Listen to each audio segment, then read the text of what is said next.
Looper. So Taylor, thanks for being here today. Thanks for being here today. You live here. This is gonna be a long video. Did I look? 1,000.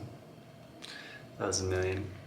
Trillion. I like normal things. Stop. Hang out with Alex, and that's about it.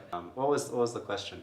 For the best advice about moving to Mexico, subscribe to my channel and hit the bell to be notified when I upload new episodes every Monday and Thursday. If you're new to my channel, welcome, and if you've been here before, welcome back. My name is Alex, and I moved to Mexico from the US in 2017. I've called Queretaro home ever since.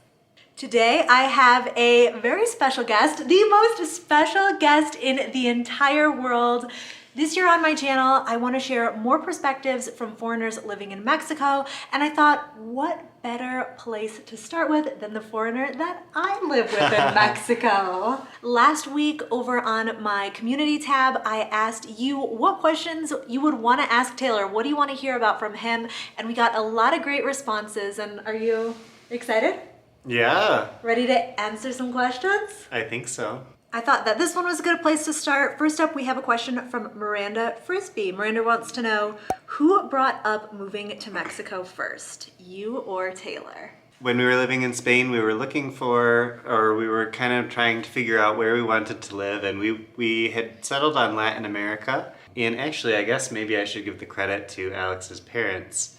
They said, why not Mexico? And literally the minute we heard that, we both said to each other kind of like, It just yeah, clicked. like why not Mexico? I had always wanted to travel in Mexico, so it sounded like a good idea. When we decided, okay, it's gonna be Mexico, okay, it's gonna be Querétaro, then we said to each other, all right, let's give this a shot, let's give it a real good shot, let's move there and plan on being there for 2 years, and we've been here ever since. Querétaro, we love it. Our good friend Laura Bronner asked, were there other places on his list where he wanted to live after you guys left Spain? I was considering Ecuador for sure, just because I had traveled there with my family, and I think it's also another beautiful country.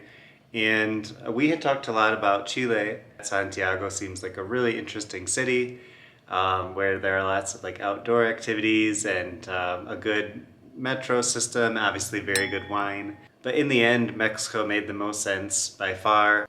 I received a few different questions for Taylor about this specific topic, and it is a good one, a really good story, a really inspiring story. So we'll start with this one from Sir Galahad. He wants to know, I would love to know from Taylor what kind of work he does. Does he have to be connected online for 8 hours a day? So I'm a web developer. I do mostly front-end web development, but a bit of all kinds of different things, and I work for a very small agency in the US. When we first came to Mexico, I was teaching English online, and then I slowly started learning how to code and taking on freelance projects here and there, and little by little I kind of transitioned into web development. He is a self-taught web developer. What did you study in college? Business administration. Business administration. Absolutely nothing to do with web development, nothing to do with coding, but we were here in Mexico, and Taylor, you knew that the teaching English was just not sustainable. So it didn't really feel like anything, I didn't feel like I had a future in it as much as I did kind of like it.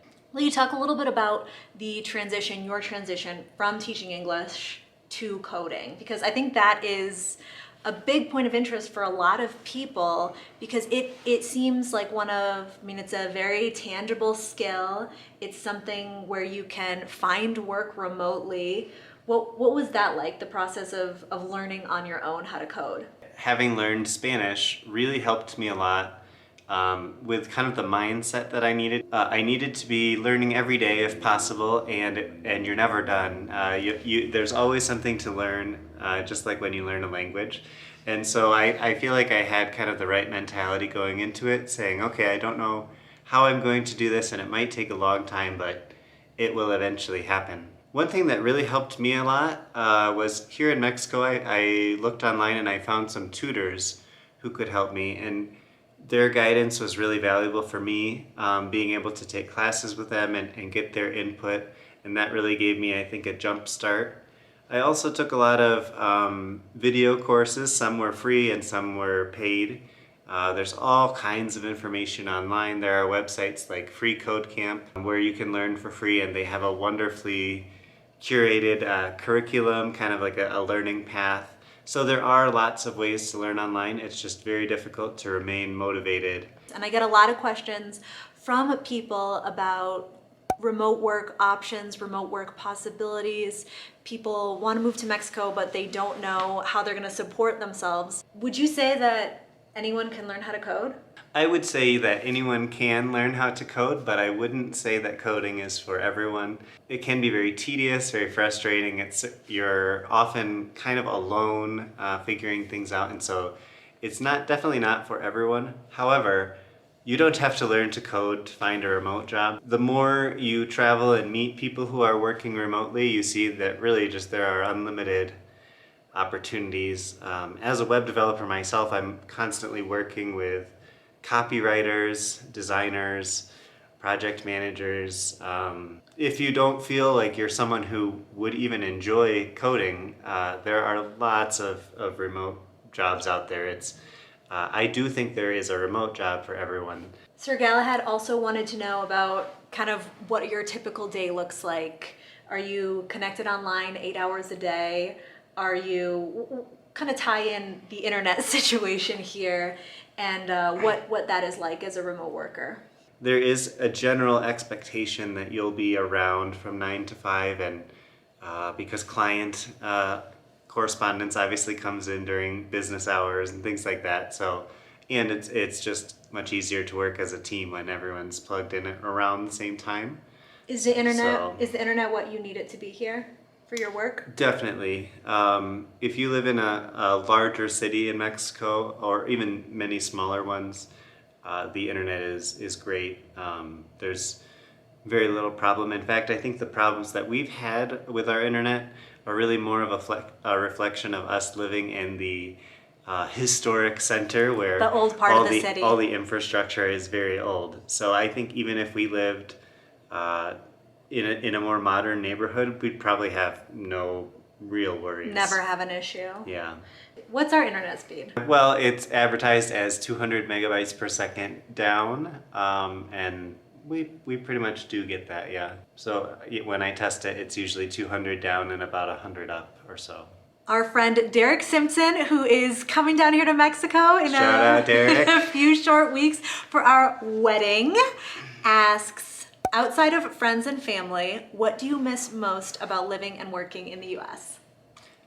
It's a Nothing. It's a really tough question because life here is really great, and since I can't miss family or friends, I do miss some of like the activities that I love doing with family and friends, like going skiing, which no skiing in Mexico. Not much of that in Mexico. The quality of life we have here is certainly much higher. At least I feel that way. Something that Taylor and I were just talking about the other day, we were remembering back to our first couple months, our first year in Mexico, and back then there were things that we missed about the US, about living in the US. But as time goes on, I mean, I honestly struggle to even remember what those things were. I think that the fact that we were missing those things, it wasn't that we couldn't find them or that they don't exist in Mexico. It's that we didn't have the knowledge of the city, the knowledge of Queretaro, or in some cases, the knowledge of the language to go out and find those things. Now, I really feel like living here that, I mean, personally, I don't want for anything. Yeah, and I think there are just so many things that people wouldn't realize that we can really take advantage of here. Being able to eat healthy or eat how we want, because I don't always eat healthy, of course, but being able to afford fresh fruit and vegetables, chicken without preservatives in it, being able to shop at a market where you can find out exactly where everything was sourced. That's something that I think I take for granted a lot. At least I don't appreciate it enough in my day-to-day living here in Mexico. We really are kind of spoiled when it comes to food, I'd say. Part 2 of Derek's question asks, what percentage of the day are you speaking Spanish? Well, it really depends a lot on the day, but I am interacting with Spanish quite a bit every single day because I watch TV in Spanish or I Listen to music. listen to a ton of Spanish music and watch a lot of YouTube. During the week, one day I might, because we don't really speak it at home, we speak a little Spanglish, but definitely not full out Spanish with each other. So during the week, I probably see friends 2 or 3 times a week or something. And so I might be speaking for an hour or two or whatever on those days. And then the weekend, it depends a lot. But yeah, like I said, it could be all day. Talking about the stuff that you do with your friends, Taylor is incredibly social. Talking about the stuff that you do with your friends, Kara B asks, what are his passions, interests, or hobbies? And can he still pursue them in Mexico? I really enjoy playing sports. It's nice when I can kind of exercise, get away from screens, and also see friends or something like that. This was just last week. You played basketball, you played soccer, you went rock climbing, we played tennis. In Queretaro especially, but I think this is probably true all throughout Mexico for foreigners, but in Queretaro especially, even Mexicans who are living here, many of them have come here for work and they're not actually from here. So all of those people are looking for groups, Friends. interest groups. You know, if they're into painting, they might find a painting or a photography group or hiking groups. There are cycling groups that we see passing by in the center here. There are lots of opportunities to join some kind of social group, I'd say.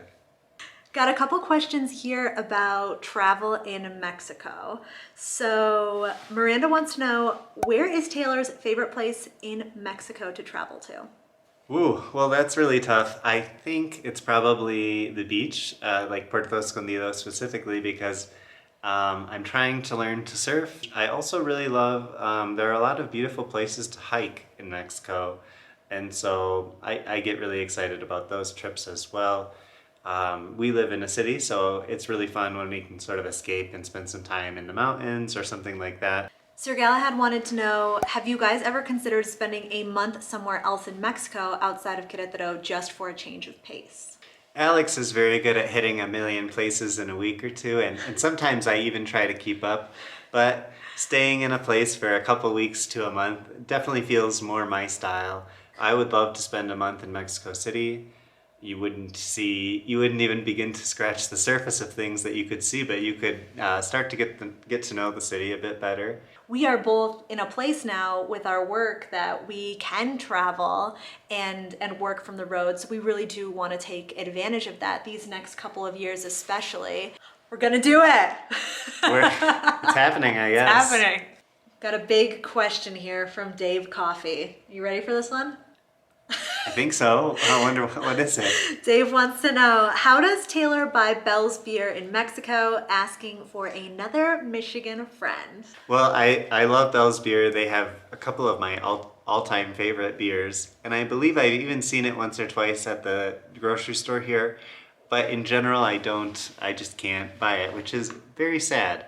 However, in Michigan, it's much harder to find mezcal, so there's a bit of a trade-off there. There are quite a few very good craft breweries here, and I feel like the craft brewing scene is growing a lot in Mexico. So there are some local places where I can get some great IPAs, for example, that I really do enjoy, but they're not Bell's. So that is a bit of a sacrifice I make to live here with Alex in Mexico. What advice do you have for someone who's moving to Mexico? What's your best piece of advice? The more Spanish you speak, the more at home you'll probably feel in Mexico. It will just make your life much easier. But I would also say, even if you don't, never be afraid to approach someone and ask them a question. Maybe you're lost at the bus station looking for the next bus. Be polite, but it's okay, just use your English. People here are incredibly warm, incredibly friendly. Don't be shy. People here aren't shy. People here, no matter their level of English, they will really try their best. I would just say, don't ever be afraid to say hi to someone near you or ask a question to someone around you. People are just very warm and generous with their time, and they will really, truly go out of their way to help you if they can. If you have any other questions for Taylor, go ahead and leave them in the comments below. I'm gonna have him take a look down there and maybe he can answer some of them personally, yes? I'll try. If you liked this video, if you like hearing from other foreigners living in Mexico, be sure to give it a thumbs up because that really helps to support my channel. I'm Alex from backpackingbrunette.com. Thanks for watching.